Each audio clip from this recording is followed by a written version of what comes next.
Financial মাৰ্কেটখন বাঢ়ি বাঢ়ি গৈ থাকিব, অপৰাধ বাঢ়িব, সাইবাৰ ক্ৰাইমৰ পৰা আৰম্ভ কৰি বিভিন্ন অপৰাধ বাঢ়িব আৰু সেই অপৰাধক ৰোধিবৰ কাৰণে ফৰেনসিক সায়েন্সৰ গুৰুত্ব দিনক দিনে বৃদ্ধি হ'ব।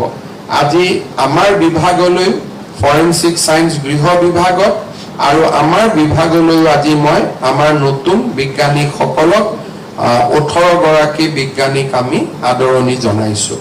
ফৰেনসিক সায়েন্টিষ্টসকলে যেনেকে ইঞ্জিনিয়াৰ বা আৰবান ডিপাৰ্টমেণ্টত যোৱা যুৱক যুৱতীসকলে ৰাইজৰ লগত থাকি কাম কৰিব, ফৰেনসিক বিজ্ঞানীসকলে বেকৰুমত থাকি কাম কৰিব, অৰ্থাৎ তেওঁলোক পৰিচয়বিহীন হৈ লেবত কাম কৰিব, আনসকলে মানুহৰ মাজত গৈ কাম কৰিব। ই হৈছে এটা ডাঙৰ পাৰ্থক্য।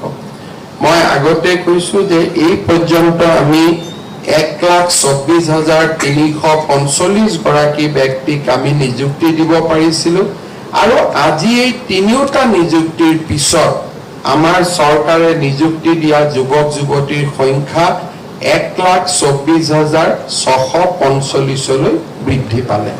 মই পুনৰবাৰ আপোনালোকক অসম চৰকাৰলৈ আদৰণি জনাইছো।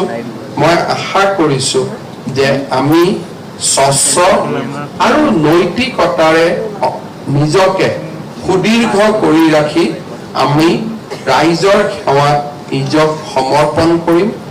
আমাৰ এই যাত্ৰা মধ্যবিত্ত পৰিয়াল এটাৰ বাবে চৰকাৰী চাকৰি এটা নিজৰ জীৱনৰ এটা ডাঙৰ মাইলৰ খুঁটা। আমি মধ্যবিত্ত সমাজখন যিদিনাখনে য'তেই যিমান কাম নকৰো কিয় চৰকাৰী চাকৰি পোৱা দিনটোতে দেউতাক মাকে ভাবে যে মোৰ ল'ৰা ছোৱালী এটা সফল জীৱনৰ অধিকাৰী হ'ল। কিমান সঁচা কিমান মিছা that is a different thing, কিন্তু সমাজত ই এটা ডাঙৰ বিশ্বাস আৰু সেই বিশ্বাসৰ কষতিশীলত আজি আপোনালোক উত্তীৰ্ণ হৈছে। আপোনালোকক মই অভিনন্দন জনাইছো। আপোনালোকৰ পিতৃ মাতৃক মই সেৱা জনাইছো। তেখেতসকলৰ প্ৰচেষ্টা আজি সফল হ'ল।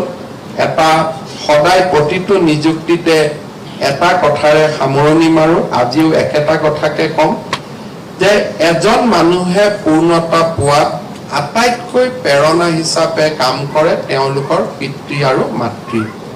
কেতিয়াবা কেতিয়াবা সংসাৰৰ চাকনৈয়াত সোমাই গৈ আমি আমাৰ দেউতা মাৰ প্ৰতি আমাৰ দায়িত্ব কৰবাত নহয় কৰবাত আমি এৰি দিওঁ।